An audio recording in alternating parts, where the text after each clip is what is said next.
Hello student, स्वागत है आप सभी का हमारे इस यूट्यूब चैनल पर। तो मेरे प्यारे विद्यार्थियों, आप सभी को मैं बता दूं, मैं आज यूपी बोर्ड क्लास 10 का ऐसा मॉडल पेपर लेकर आई हूं जो कि आपके बोर्ड एग्जाम की दृष्टि से बहुत ही महत्वपूर्ण है। यदि आप इस मॉडल पेपर को अच्छे तरीके से हल कर लेते हैं तो आपको बोर्ड एग्जाम में बहुत सारे हेल्प मिलने वाले हैं। तो यहाँ पर देखिए 801 पेपर कोड है और सीसी।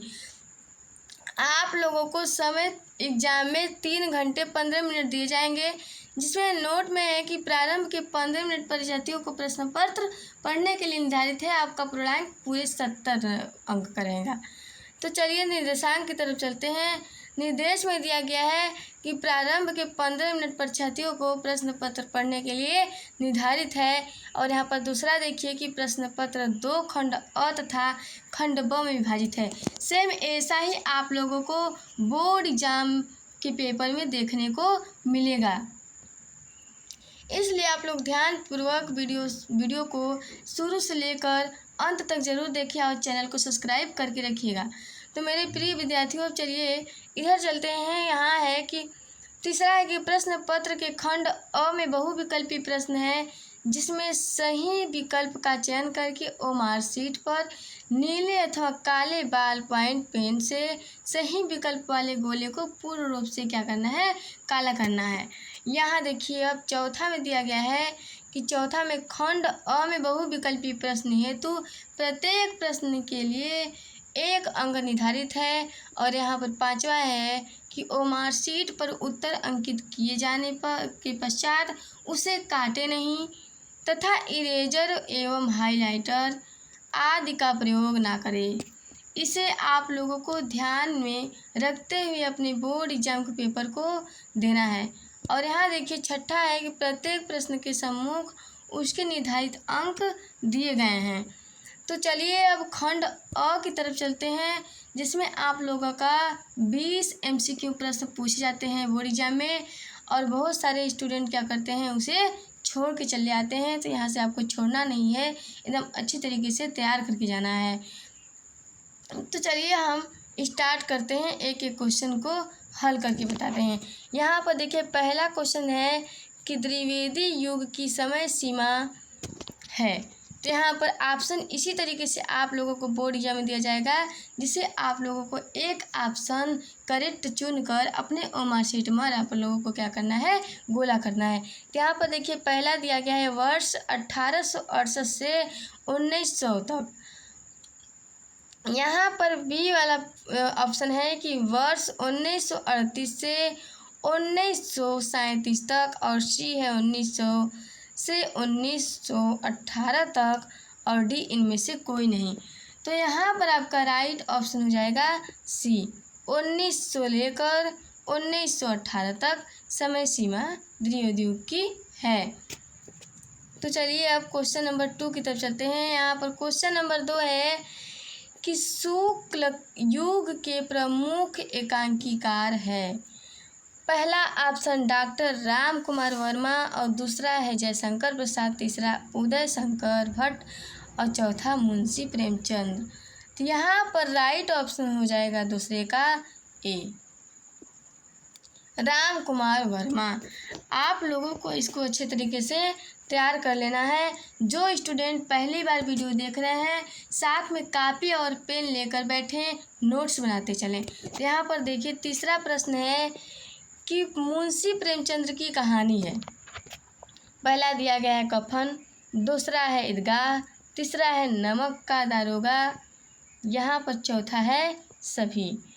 तो यहाँ पर सही ऑप्शन क्या हो जाएगा, यहाँ पर सभी सही ऑप्शन हो जाएगा। आप लोगों को मैं एक ट्रिक भी बता दे रही हूँ इसी में। आप लोगों को एक मैं ट्रिक के माध्यम से बता दूँ। यदि आप लोगों को बोर्ड एग्जाम में कहीं सभी का ऑप्शन दिख रहा है, सभी का ऑप्शन दिख रहा है, तो आप लोग को नहीं आ रहा है, तो आप लोग सभी को एकदम आँख बंद करके राइट कर दीजिए, आप लोगों का वही आंसर सही होगा। अब यहाँ पर देखिए चौथा प्रश्न है कि जयशंकर प्रसाद की कहानी है। पहला आकाशदीप, दूसरा आंधी, तीसरा इंद्रजाल और चौथा सभी। तो यहाँ पर भी देखिए आपका सही उत्तर हो जाएगा सभी। अब यहाँ पर देखिए 5वां प्रश्न है कि झलमला कहानी है। पहला पदम लाल पुन्नालाल बख्शी, दूसरा है उपेंद्र नाथ अक्स, तीसरा जयशंकर प्रसाद, चौथा सेठ गोविंद दास। तो यहाँ पर सही ऑप्शन हो जाएगा पदम लाल पुन्नालाल बख्शी। यहाँ पर आपका राइट ऑप्शन हो जाएगा। अब देखिए 6वां प्रश्न है। 6वां प्रश्न है कि शुक्लोत्तर युग छायांतर युग की समय सीमा है। तो यहाँ पर देखिए पहला प्रश्न दिया गया है, यहाँ पर पहला ऑप्शन वर्ष 1938 से 1947 तक, और बी दिया गया है कि 18वीं शताब्दी के मध्य से 1868 ईस्वी तक, और सी है कि वर्ष 1918 से 1938 तक, और डी है इनमें से कोई नहीं। तो यहाँ पर राइट ऑप्शन हो जाएगा कोई नहीं, इनमें से कोई नहीं। नेक्स्ट की तरफ चलते हैं। तो नेक्स्ट प्रश्न आता है 7वां। यहाँ पर 7वां प्रश्न है कि शुक्लोत्तर युग के प्रमुख रचनाकार हैं। तो यहाँ पर पहला ऑप्शन है डॉक्टर रामविलास शर्मा, दूसरा है शिवदान सिंह चौहान, यहाँ पर सी है प्रकाश चंद्र गुप्त, यहाँ पर डी है सभी। तो यहाँ पर आपका राइट ऑप्शन हो जाएगा सभी।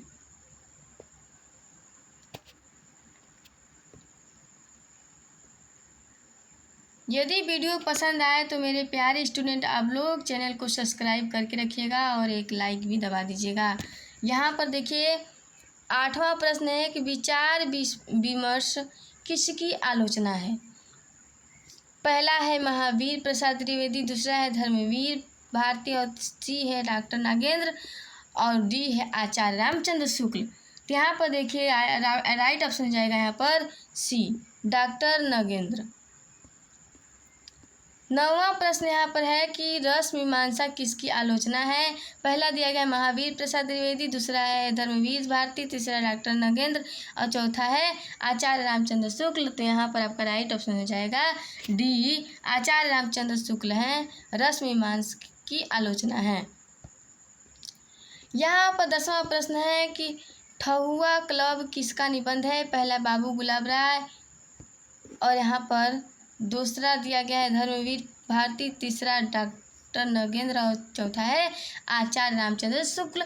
जिस स्टूडेंट को इस MCQ प्रश्न का आंसर पहले मालूम चल जा रहा है वो लोग कमेंट में कमेंट जरूर करें। तो यहाँ पर देखिए 10वें का यहाँ पर 10वें का राइट ऑप्शन हो जाएगा बाबू गुलाब राय। अब चलिए नेक्स्ट प्रश्न की तरफ चलते हैं। प्रश्न नंबर 11 है कि रस कितने अंग होते हैं। रस के कितने अंग होते हैं। तो यहाँ पर देखिए 5, 4, 3, इनमें से कोई नहीं। तो यहाँ पर आपका ऑप्शन नंबर हो जाएगा डी सही, इनमें से कोई नहीं। यहाँ पर इसका राइट ऑप्शन हो जाता है 9, पर इस ऑप्शन में दिया ही नहीं गया है, तो इनमें से कोई नहीं लगा देंगे आप लोग। अब यहाँ पर देखिए 12वां प्रश्न है कि आहुति सी गिर पड़ी चिंता पर, चमक उठी ज्वाला सी पंक्ति में कौन सा अलंकार है। आप लोगों को इस पंक्ति को पढ़कर अलंकार को बताना है, इसमें कौन सा अलंकार है। यहाँ पर देखिए पहला है कि अनुप्रास अलंकार, दूसरा है श्लेष अलंकार, तीसरा है उपमा अलंकार, और चौथा है कि रूपक अलंकार। यहाँ पर राइट हो जाएगा बी उपमा अलंकार इस दोहे में है। अब देखिए यहाँ पर प्रश्न नंबर 13 है कि दोहे का उल्टा छंद कहलाता है। तो दोहे का उल्टा छंद क्या कहलाता है। सोरठा दोहे का उल्टा छंद कहलाता है। अब चलिए क्वेश्चन नंबर 14 की तरफ चलते हैं। तो क्वेश्चन नंबर 14 है, क्वेश्चन नंबर 14 है, यहाँ छात्र विद्यालय में खेलते हैं कर्त वाक्य का कर्म वाक्य होगा। तो यहाँ पर देखिए पहला दिया गया है छात्र विद्यालय में खेला करते हैं, दूसरा है छात्रों द्वारा विद्यालय में खेला जाता है, और यहाँ पर तीसरा है कि छात्रगण विद्यालय में खेलेंगे, और चौथा है उपयुक्त में से कोई नहीं। तो यहाँ पर आपका राइट ऑप्शन जाएगा बी छात्रों द्वारा विद्यालय में खेला जाता है। अब क्वेश्चन नंबर 15 है कि जब प्रथम शब्द संख्यावाची और द्वितीय शब्द संज्ञा हो तो कौन सा समास होता है। अब यहाँ पर देखिए आप लोगों को समास बताना है। तो यहाँ पर देखिए पहला है कि द्विगु और बी है कर्मधारय, सी है तत्पुरुष और डी है बहुव्रीहि। तो यहाँ पर आप लोगों का 15 का राइट ऑप्शन हो जाएगा सी तत्पुरुष। यहाँ पर आपका राइट ऑप्शन हो जाएगा। अब यहाँ 16 प्रश्न है कि सूरज का तत्सम रूप है। सूरज का तत्सम रूप क्या है। यहाँ पर दिनकर सूरज का तत्सम रूप है। यहाँ पर राइट ऑप्शन हो जाएगा 16 का यहाँ पर 16 का ए सही होगा। सूर्य, सूरज का तत्सम रूप है सूर्य। अब यहाँ पर 17 प्रश्न है। 17 वाला कि युष्मत् चतुर्थी एक वचन का रूप है। अब यहाँ पर देखिए ऑप्शन है कि तुभ्यम और बी है त्वत्, शिव है तव और डी है युष्माशु। यहाँ पर आपका राइट ऑप्शन हो जाएगा तुभ्यम। तुभ्यम आपका राइट ऑप्शन हो जाएगा। यहाँ पर 18वां प्रश्न है कि वाक्य में कितने अंग होते हैं। यहाँ पर देखिए वाक्य में कितने अंग होते हैं। तो 2 होते हैं कि 5 होते हैं कि 4 होते हैं कि 3। तो यहाँ पर आप लोगों को सही बताना है विकल्प चुनकर। यहाँ पर सही हो जाएगा आपका राइट ऑप्शन 18 का बी, 3 होते हैं।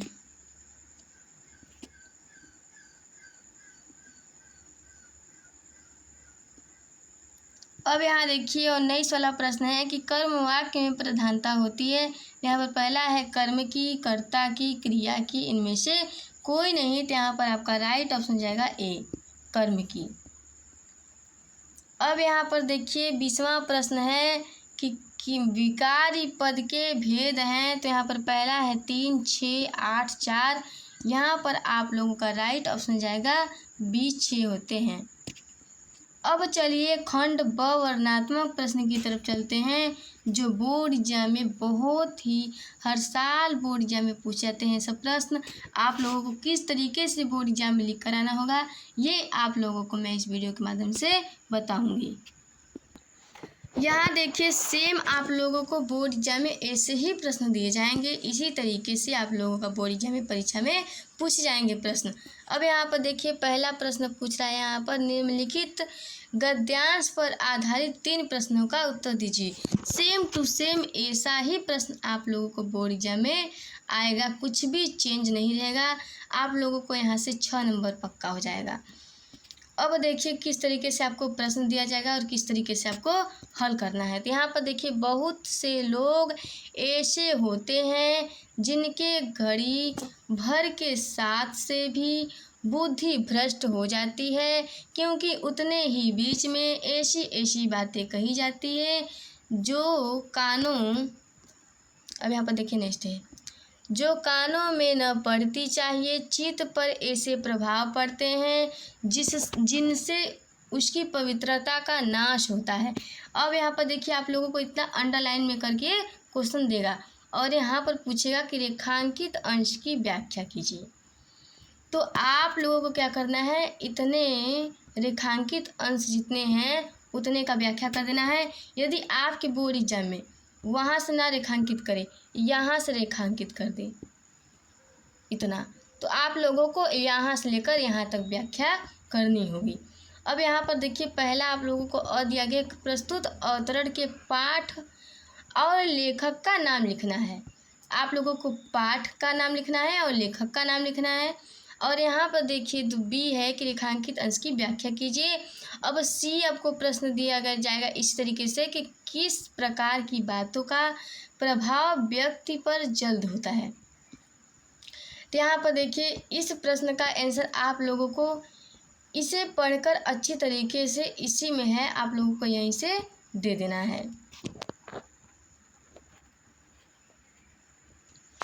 अब यहाँ पर देखिए इस प्रश्न का आप लोगों को मैं यहाँ से इस प्रश्न का आप लोगों को मैं बता दूँ किस तरीके से लिखना है। यहाँ पर देखिए इसी में आप लोगों को मिल जाएगा। अब यहाँ से देखिए कि बहुत से लोग ऐसे होते हैं जिनके घड़ी भर के, यहाँ से देखिए यहाँ तक लेके आप लोगों का यहाँ तक प्रभाव पड़ते हैं, यहाँ तक का आप लोगों का क्या हो जाएगा, सही हो जाएगा।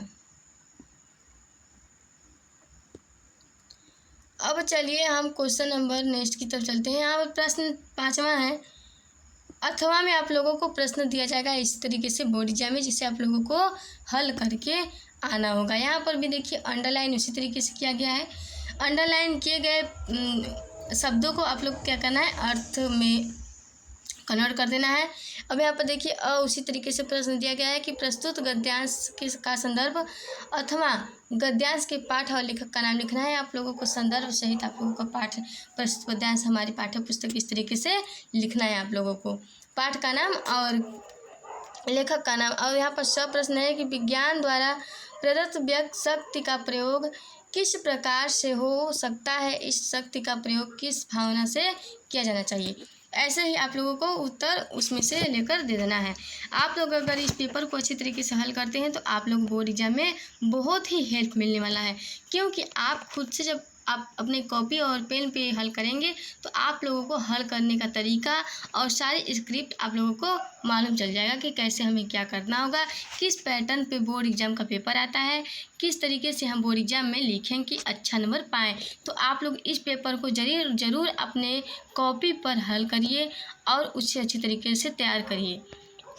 अब यहाँ पर नेक्स्ट क्वेश्चन देखिए है कि दिए गए गद्यांश पर आधारित प्रश्नों का उत्तर दीजिए। यहाँ पर उसी तरीके से आप लोगों को क्या करना है, गद्यांश से ये प्रश्न दिया गया है, आप लोगों को उसी तरीके से हल करना है। यहाँ देखिए रेखांकित अंश का आप लोगों को व्याख्या करना है और इसी तरीके से आप लोग क्वेश्चन दिया जाएगा, जो क्वेश्चन में पूछेगा वही आप लोगों को करना है। यहाँ पर देखिए प्रस्तुत पद्यांश की संदर्भ हिंदी व्याख्या कीजिए, काव्य संदर्भ का स्टार्ट कीजिए, इसी तरीके से आप लोगों को कर देना है।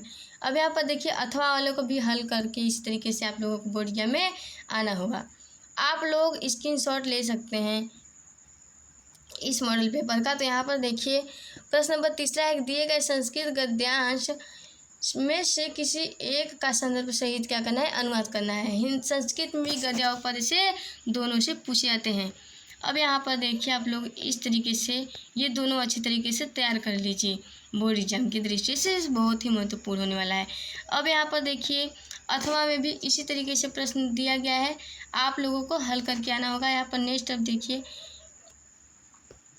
नेक्स्ट प्रश्न यहाँ पर देखिए कि दिए गए संस्कृत पद्यांश में से किसी एक का संदर्भ सहित में क्या करना है, अनुवाद करना है।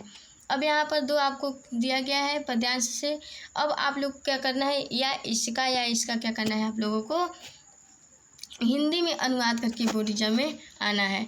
अब यहाँ पर नेक्स्ट देखिए है कि अपने पठित खंड काव्य के आधार पर निम्नलिखित प्रश्न में से किसी एक का उत्तर दीजिए। तो यहाँ पर देखिए आप लोगों को पूरे नहीं तैयार करना है, जिस ज़िले से आप बिलोंग करते हैं उस ज़िले का आप लोग अच्छे तरीके से एक तैयार कर लीजिएगा। जैसे देखिए हमारे ज़िले का ज्योति जवाहर खंड काव्य का है। अब इसी तरीके से आप लोग के जो भी ज़िले का होगा उसको आप लोग अच्छे तरीके से तैयार कर लेंगे। इसी तरीके से आप लोगों को बोर्ड एग्जाम में आएगा।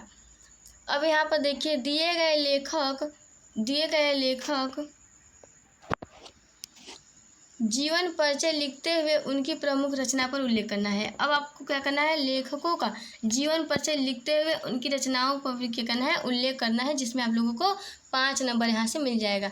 आप लोग ये तीनों अगर तैयार कर लेते हैं जीवन परिचय, तो आप लोगों का बोर्ड एग्जाम में यहीं से आ जाएगा जीवन परिचय, तो 100% गारंटी है। यहाँ पर जयशंकर प्रसाद जैसा कि हर साल बोर्ड एग्जाम में पूछा जाता है, पद्मलाल, पुन्नालाल भक्सिया और रामधारी सिंह दिनकर, हर साल बोर्ड एग्जाम में इन लोगों का जीवन परिचय पूछा जाता है।